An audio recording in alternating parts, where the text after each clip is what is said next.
Romeo अध्याय 1। पौलुस यीशु मसीह का सेवक प्रेरित होने के लिए बुलाया गया, परमेश्वर के सुसमाचार के लिए अलग किया गया। तो हम तुरंत ही देख लेते हैं कि पौलुस पहला शब्द है।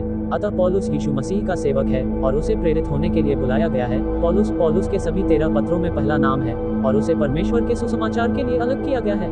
उसे मसीह की एक देह का एक प्रेरित होने के लिए 12 प्रेरितों से अलग कर दिया गया है और वह परमेश्वर के सुसमाचार का शुभ समाचार सुनाने जा रहा है। तो फिर परमेश्वर का सुसमाचार क्या है? खैर, चलिए आगे देखें। दूसरे पद में दिए गए कोष्ठक पर ध्यान दें, जिसकी प्रतिज्ञा उसने पवित्र शास्त्र में अपने भविष्यद्वक्ताओं के द्वारा पहले ही कर दी थी। अतः यीशु मसीह के विषय में उसके पवित्र भविष्यद्वक्ताओं ने, अर्थात पवित्र शास्त्र में उसके पुत्र हमारे प्रभु यीशु मसीह के विषय में पहले से ही प्रतिज्ञा की थी। अतः परमेश्वर का सुसमाचार उसके पुत्र हमारे प्रभु यीशु मसीह के विषय में है, जो शरीर के भाव से तो दाऊद के वंश से उत्पन्न हुआ, अतः उसके अनुसार एक मनुष्य होने के नाते वह दाऊद के वंश से था और पवित्रता की आत्मा के अनुसार मृतकों में से पुनरुत्थान के द्वारा सामर्थ्य के साथ परमेश्वर का पुत्र घोषित किया गया। इसलिए जब वह मरे हुओं में से जी उठा तो उसे परमेश्वर का पुत्र घोषित किया गया। तो आइए हम परमेश्वर के सुसमाचार पर एक नजर डालें और देखें कि यह वास्तव में क्या है। परमेश्वर का सुसमाचार विश्वास के द्वारा धर्मी ठहराया जाना है। यीशु मसीह की धार्मिकता के बिना कोई भी पवित्र पिता के सामने नहीं आ सकता, इसलिए हमें विश्वास के द्वारा धर्मी ठहराए जाने की आवश्यकता है। जैसा लिखा है, कोई भी धर्मी नहीं, एक भी नहीं। रोमियो 3:10। तो फिर हमें क्या चाहिए? हमें परमेश्वर की धार्मिकता की जरूरत है। अतः जब हम सुसमाचार पर विश्वास करते हैं तो परमेश्वर हमारे पाप को उस पर डाल देता है और उसकी धार्मिकता हम पर डाल देती है। ठीक है, जो पाप से अज्ञात था उसी को उसने हमारे लिए पाप ठहराया कि हम उसमें होकर परमेश्वर की धार्मिकता बन जाएं। जो पाप से अज्ञात था उसी को उसने हमारे लिए पाप ठहराया कि हम उसमें होकर परमेश्वर की धार्मिकता बन जाएं। अतः मेरा पाप क्रूस पर चढ़ा दिया गया और उसकी धार्मिकता मुझ पर आरोपित कर दी गई। तो लाल रंग नीले रंग के पास चला गया और नीला रंग मेरे पास चला गया और फिर मुझे बाकी लोगों के साथ मसीह के शरीर में रखा गया, या इस समूह में जो स्वर्ग जाने का इंतजार कर रहा है, और इन सभी लोगों को परमेश्वर की धार्मिकता सौंपी गई है। इसलिए बचाए जाने के लिए रोमियो के अध्याय 1 से 5 तक को बार बार पढ़ें जब तक कि आप निश्चित न हो जाएं कि आप बचाए गए हैं। तो आइए देखें कि सुसमाचार वास्तव में क्या है। मैं उस सुसमाचार की घोषणा करता हूं जिसके द्वारा तुम बचाए गए हो। आप क्रूस पर चढ़ने से जानते हैं कि यह कैसा था। शास्त्रों के अनुसार मसीह हमारे पापों के लिए मरा और उसे दफनाया गया और शास्त्रों के अनुसार वह तीसरे दिन फिर से जी उठा। प्रथम कुरिन्थियों 15:1-4। तो यहाँ संक्षेप में सुसमाचार है कि मसीह हमारे पापों के लिए क्रूस पर मरा, उसे कब्र में दफना दिया गया और तीसरे दिन वह फिर से जी उठा, जैसा कि भविष्यवाणी की गई थी। तो अब सवाल यह है कि क्या आप आदम में हैं या मसीह में? और हम इस अध्याय में और रोमियो के अध्याय 1 से 5 में 3 आरोपों के बारे में जानेंगे। अतः आदम का पाप मनुष्य पर आरोपित किया गया, या आप जानते हैं मनुष्य को सौंप दिया गया। और 1:18 में परमेश्वर का क्रोध सारी अभक्ति और अधर्म के विरुद्ध है। पहले मृत्यु आई और फिर व्यवस्था आई। फिर जब कोई विश्वास करता है तो मनुष्य का पाप मसीह पर आरोपित हो जाता है, जो कि प्रायश्चित या पुनर्तः संतुष्टि देने वाला बलिदान था। तो आप जानते हैं परमेश्वर के पुत्र ने हमारे पापों का मूल्य अपने लहू से चुकाया, और यह रोमियो 3:21 से 26 तक में है। तो फिर विश्वासियों को मसीह की धार्मिकता मनुष्य में आरोपित की जा सकती है और वे विश्वास के द्वारा धर्मी ठहर सकते हैं और परमेश्वर के साथ मेल रख सकते हैं, जैसा कि हम रोमियो 5:1 में पाते हैं। अतः रोमियो 1:18 और रोमियो 5:1 के बीच शांति पाना परमेश्वर के पुत्र का ये बलिदान है। रोमियो 3:21 से 26 तक उसने स्वयं को डाला ताकि हमें उसकी आत्मा और उसका आत्मिक स्वरूप आ सके।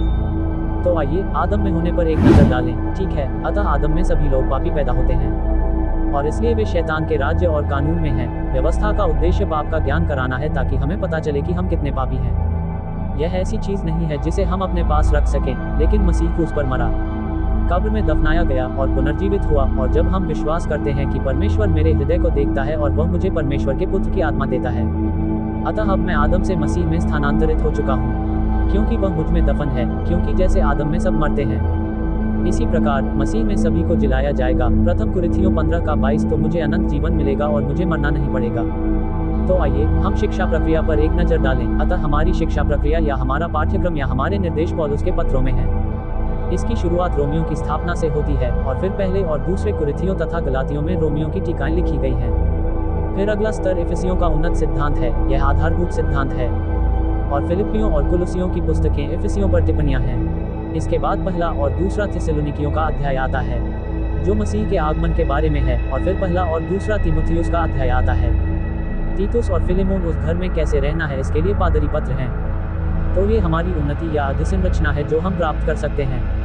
अध्ययन का एक पाठ्यक्रम या हमारे आंतरिक मनुष्य में, हमारी आत्मा और भावना में हमारे निर्देश जैसे जैसे हम आध्यात्मिक रूप से विकसित होते हैं। तो आइए इस बात पर गौर करें कि समस्या ये थी कि हम पापी थे, और इसका समाधान ये था कि हम विश्वास के द्वारा औचित्य प्राप्त कर सकते हैं। तो आइए हम रोमनों पर एक नज़र डालें कि यह किस प्रकार प्रस्तुत किया गया है। तो ये 4 आधारशिलाएं हैं। विश्वास के द्वारा धर्मी ठहराया जाना अध्याय 1 से 5 तक है। वह हमारे लिए मरा और जी उठा, और यह विश्वास से प्राप्त धार्मिकता है। फिर पवित्रीकरण रोमियो 6 से 8 तक है। हम कैसे धार्मिकता के साधन बन सकते हैं और परमेश्वर की सेवा कर सकते हैं। हम उसके साथ मरे और जी उठे, तो अब हम परमेश्वर के लिए जी सकते हैं। फिर 9 से 11 तक का समय छूट प्राप्ति वाला है। हमारी धार्मिकता का अवसर सीमित है क्योंकि अन्य जातियों की परिपूर्णता आने वाली है और हम स्वर्गारोहित किए जाएंगे। तो ये 2 समूहों, पीटर के समूह और पौलुस के समूह के चुनाव के बारे में है। और सेवा के लिए ये कुछ ऐसा है जिसे परमेश्वर ने चुना है, और इसका हमारे औचित्य से कोई लेना देना नहीं है, जो पहले ही 1 से 5 तक में बताया जा चुका है। इसका संबंध सेवा से है। परमेश्वर ने अपनी सेवा के लिए 2 समूहों को चुना। एक स्वर्ग में, वह मसीह का शरीर है, और पृथ्वी पर एक है। ये पतरस का समूह या सांसारिक विश्वासी है। इसके बाद अंतिम भाग आता है जो व्यवहारिक है, अध्याय 12 से 16, सिद्धांत के अभ्यास द्वारा धार्मिकता। तो हम इसका पता लगाने जा रहे हैं। रोमियो 5 का 12 में पौलुस कहता है, अतः हम भी जो अनेक हैं, मसीह में एक देह होकर एक दूसरे के अंग हैं। रोमियो 5 का 12 पौलुस हमेशा उन विश्वासियों को लिखता है जो मसीह की देह में अन्य जातियों के विश्वासी हैं। लेकिन कभी कभी वह पीटर के समूह का उल्लेख करता है, कभी कभी वह स्वयं को यहूदियों के साथ तो कभी मसीह के शरीर के साथ पहचानता है। तो ये बहुत दिलचस्प है। जब हम पढ़ते हैं तो हमें विवेकशील होने की आवश्यकता है। तो बाइबल एक तरह से 2 निर्देशों की तरह है, एक सांसारिक समूह की भविष्यवाणी के लिए और इसे बीच में डालने पर यह एक तरह से स्वर्गीय समूह के रहस्य के लिए निर्देश है। जब पौलुस ने ऐसा कहा तो रोमियो ने इस प्रश्न का उत्तर दिया कि युग 9 में रखा गया। युग 2 में लिखा है, मनुष्य को परमेश्वर के साथ कैसे न्यायपूर्ण होना चाहिए। रोमियो का अध्याय परमेश्वर की धार्मिकता के बारे में है। अध्याय 1 पाप के अधीन अन्य जाति, अध्याय 2 पाप के अधीन यहूदी, अध्याय 3 संपूर्ण संसार पाप के अधीन। औचित्य को अध्याय 3 का 21 से 31 में और आरोपण को अध्याय 4 में शामिल किया गया है। परमेश्वर के साथ शांति और मेल मिलाप अध्याय 5 में है। तो आइए हम रोमियो के अध्याय 1 को पढ़ना जारी रखें, जिसके द्वारा हमें अनुग्रह मिला, और हम सुनते हैं कि वास्तव में पौलुस ही है और विश्वास की आज्ञा मानने के लिए प्रेरित आई है। विश्वास वह निर्देश है जो पौलुस ने सभी राष्ट्रों के बीच मसीह की देह के लिए दिया था। अब सब जातियों के लिए यही आज्ञा है कि उसके नाम से, अर्थात परमेश्वर के पुत्र यीशु मसीह के नाम से विश्वास करो, जिनमें से तुम भी यीशु मसीह के होने के लिए बुलाए गए हो। इसलिए वे सेवा करने के लिए बुलाए गए हैं, क्योंकि उन्होंने रोम के सब लोगों पर विश्वास किया है जो परमेश्वर के प्रिय हैं और संत कहलाने के लिए बुलाए गए हैं। अतः संत वह व्यक्ति है जिसे ईश्वर की सेवा के लिए अलग रखा गया है, और फिर वह अनुग्रह और शांति कहेगा। हमारे पिता परमेश्वर और प्रभु यीशु मसीह की ओर से तुम्हें अनुग्रह और शांति मिलती रहे। इसलिए वह रोम में रहने वाले सभी लोगों का अभिवादन करता है। ये गैर यहूदियों से बात करना है। सबसे पहले मैं आप सब के लिए यीशु मसीह के द्वारा अपने परमेश्वर को धन्यवाद देता हूँ। तो पहली बात जो पौलुस करने जा रहा है वह है प्रार्थना करना। वह उनके लिए परमेश्वर का धन्यवाद करता है कि तुम्हारे विश्वास की चर्चा सारे जगत में हो रही है, क्योंकि परमेश्वर ही मेरा गवाह है, जिसकी सेवा मैं अपनी आत्मा से उसके पुत्र के सुसमाचार के द्वारा करता हूँ। तो फिर उसके पुत्र का सुसमाचार क्या है? विश्वास द्वारा औचित्य परमेश्वर का सुसमाचार और उसके पुत्र का सुसमाचार विश्वास के द्वारा धार्मिकता है। हम तब धर्मी ठहरते हैं जब हम विश्वास करते हैं और बिना रुके उसकी आत्मा को ग्रहण करते हैं। मैं अपनी प्रार्थनाओं में सदैव तुम्हारा उल्लेख करता हूँ। तो आप देखिए, वह प्रार्थना कर रहा है, अनुरोध कर रहा है। अब किसी भी तरह से ईश्वर की इच्छा से मुझे आपके पास आने के लिए एक सफल यात्रा मिल सके, इसलिए वह रोम में उनके पास आना चाहता है, क्योंकि मैं तुमसे मिलने की लालसा करता हूँ कि तुम्हें कोई आत्मिक वरदान दूं जिससे तुम स्थिर रहो। अतः आत्मिक उपहार यीशु मसीह से प्राप्त होने वाला अधिक प्रकाशन है। अतः यदि वह रोम न पहुंच पाए तो वह उन्हें ये पत्र लिख कर दे रहा है कि मैं और तुम दोनों एक दूसरे के विश्वास के द्वारा शांति पाएं। अतः पारस्परिक विश्वास ही रहस्यपूर्ण निर्देश है। हे भाइयों, मैं नहीं चाहता कि तुम इस बात से अनजान रहो कि मैंने कई बार तुम्हारे पास आने की इच्छा की, परंतु अब तक टाल दिया गया, इसलिए वह बाधाग्रस्त हो गया, क्योंकि वह बहुत व्यस्त था कि मैं कुछ फल खा सकूं। इसका अर्थ है कि वे परमेश्वर की इच्छा पूरी कर रहे होंगे, जो यह है कि सभी मनुष्यों का उद्धार हो और वे सत्य के ज्ञान तक पहुंचे, अन्य जातियों की तरह दूसरों को भी उद्धार पाने और रहस्य को समझने में सहायता करना। तो आप देख सकते हैं कि वह अन्य जातियों को कैसे लिख रहा है। मैं यूनानियों और बर्बर लोगों का, बुद्धिमानों और मूर्खों दोनों का ऋणी हूँ। इसलिए उसका ये कर्तव्य है कि वह यूनानियों और बर्बर लोगों, बुद्धिमानों और मूर्खों के साथ मसीह के सुसमाचार को साझा करे। मैं तुम्हें भी जो रोम में रहते हो सुसमाचार सुनाने को अपनी पूरी शक्ति से तैयार हूँ। इसलिए वह आना चाहते हैं और उन्हें आगे की जानकारी देना चाहते हैं, लेकिन वह इसका अधिकांश हिस्सा इस पत्र में शामिल करने जा रहे हैं और वह इसके लिए तैयार हैं। वह उन्हें और भी अच्छी खबरें देने के लिए वहां जाने को तैयार हैं, क्योंकि मैं मसीह के सुसमाचार से नहीं ले जाता, इसलिए कि वह हर एक विश्वास करने वाले के लिए उद्धार के निमित्त परमेश्वर की सामर्थ है। ठीक है, तो मसीह के सुसमाचार में किसी व्यक्ति को आदम से निकालकर मसीह में लाने और यदि वे विश्वास करते हैं तो उन्हें अनंत नरक से बचाने की शक्ति है। पहले यहूदी को, फिर यूनानी को भी, अतः यहूदियों को पहले बचाए जाने का अवसर मिला और अब वे यूनानी भी हैं। अन्य जातियों के पास एक मौका है। अतः यहूदियों को पतरस की सेवकाई के अधीन पवित्र आत्मा प्राप्त करने का अवसर मिला, क्योंकि उसमें परमेश्वर की धार्मिकता विश्वास से विश्वास तक प्रकट होती है। अतः शुभ समाचार में विश्वास के द्वारा धर्मी ठहराया जाना परमेश्वर की धार्मिकता है जो विश्वास से विश्वास तक प्रकट होती है। परमेश्वर इतना पवित्र और धर्मी है कि यीशु मसीह की धार्मिकता के बिना कोई भी उसके सामने नहीं आ सकता था, परंतु वह बचने का मार्ग बनाने के लिए भी धर्मी है ताकि हम प्राप्त कर सकें।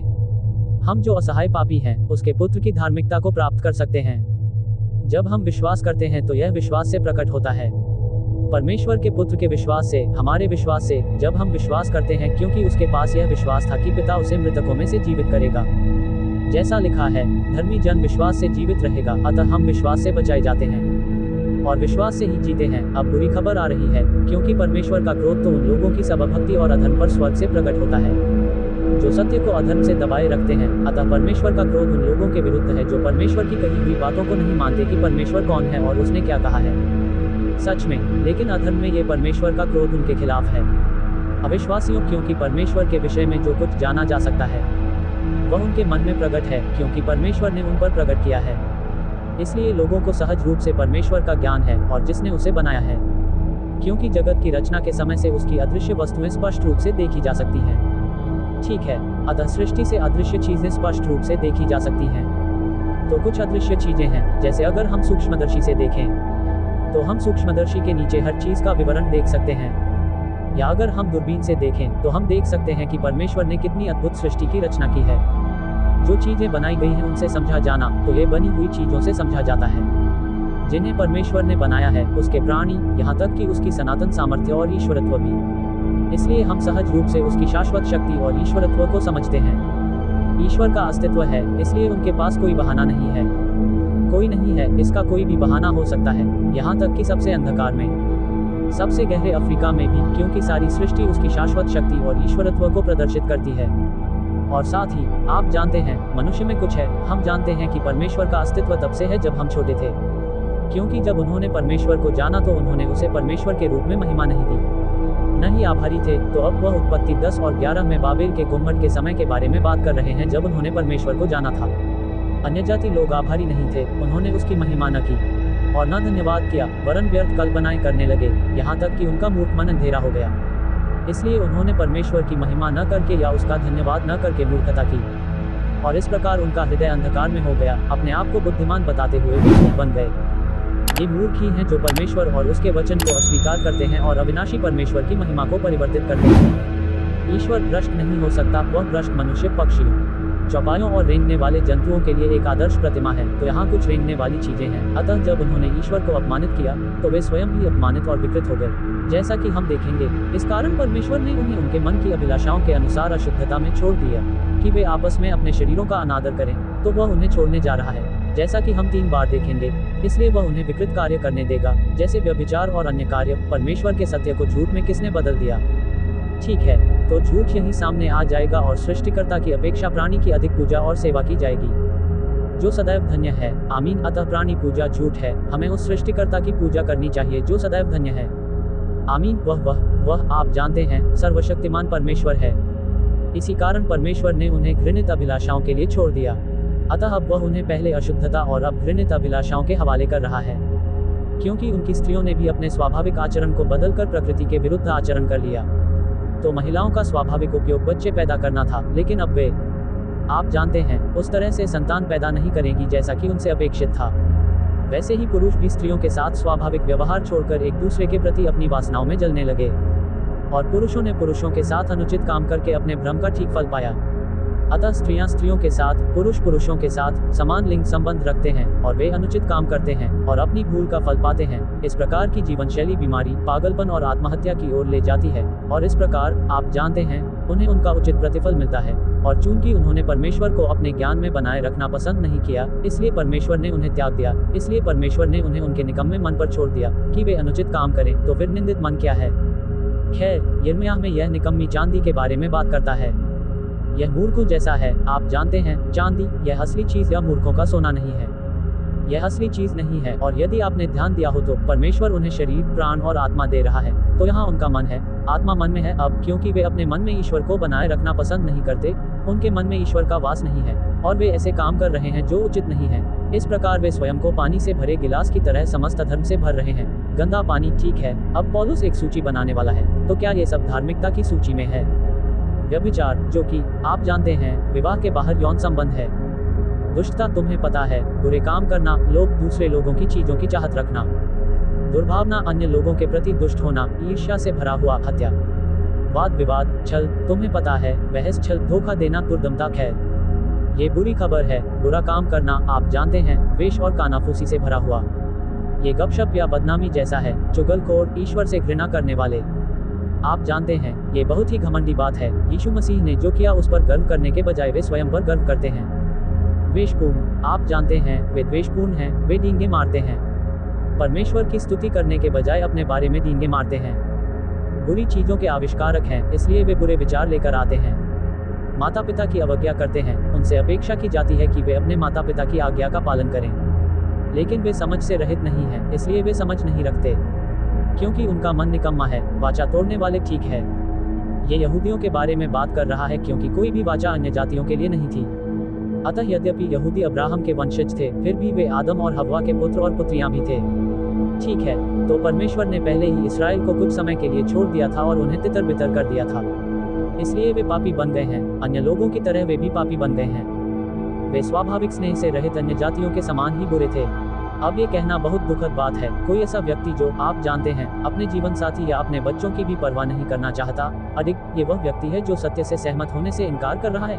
निर्दयी, तुम्हें पता है, जैसे तुम्हें पता है, कोई दया नहीं है। जो परमेश्वर का न्याय जानते हैं, वे ये भी जानते हैं कि परमेश्वर उनका न्याय करेगा, कि जो ऐसे ऐसे काम करते हैं वे मृत्यु के दंड के योग्य हैं, कि जो ऐसे ऐसे काम करते हैं वे मृत्यु के दंड के योग्य हैं।